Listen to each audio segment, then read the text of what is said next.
இன்னைக்கு காலை டிஃபனுக்கு வந்து என்ன தெரியுமா செய்ய போகிறோம்? ஸ்வீட் பிரெட் ஆம்லேட் தான் செய்ய போகிறேன்.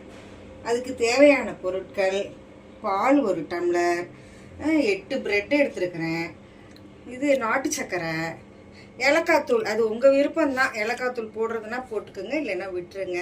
இதோ நெய், இந்த 2 முட்டை. இதுதான் இதுக்கு தேவையான பொருட்கள்.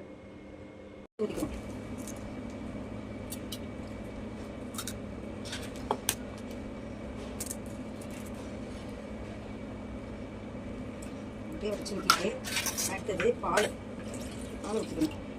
அடுத்தது நாட்டு சக்கரை 2 ஸ்பூன் எடுத்துட்டேன். உங்கள் இனிப்புக்கு ஏற்ற மாதிரி கூடவோ குறைச்சோ போட்டுக்கோங்க. கொஞ்சோண்டு ஏலக்காய் தூள், அவ்வளோதான். அவ்வளோதான். இதை வந்து நல்லா அடிச்சிருக்கணும்.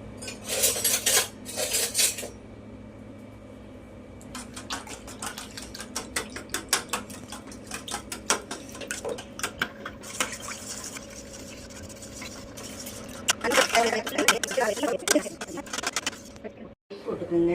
கல்லில் வந்து கொஞ்சம் நெய் அப்ளை பண்ணிட்டு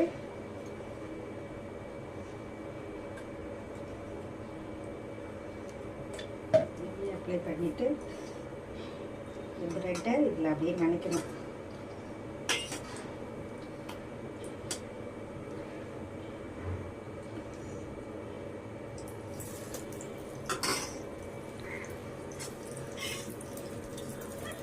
இந்த அடித்து வச்சுருக்கணும்ல, அதில் அப்படியே நினச்சி அப்படியே போட வேண்டியதுதான். போட்டுட்டு 2 பக்கமும் திருப்பி விட்டு எடுக்க வேண்டியதுதான்.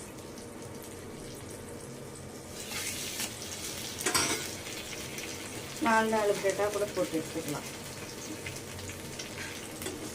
நல்லா டேஸ்ட்டாகவும் இருக்கும். ஒரு 2-3 சாப்பிட்டாலே வயிறும் நல்லா திம்முன்னு ஆகிடும். ஹெல்த்தியும் கூட.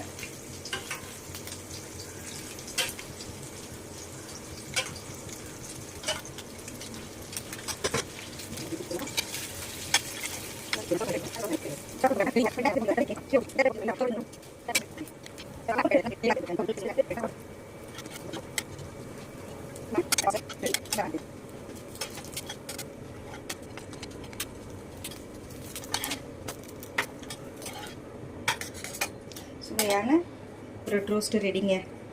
நீங்களும் வீட்டில் செஞ்சு பார்த்துட்டு எப்படி இருக்குது என்னன்னு சொல்லுங்கள். இன்னைக்கு காலை டிஃபனுக்கு வந்து என்ன தெரியுமா செய்ய போகிறோம்? ஸ்வீட் பிரெட் ஆம்லேட் தான் செய்ய போகிறேன். அதுக்கு தேவையான பொருட்கள்: பால் 1 டம்ளர், 8 பிரெட் எடுத்துருக்கிறேன், இது நாட்டு சர்க்கரை, ஏலக்காய் தூள், அது உங்கள் விருப்பம்தான்.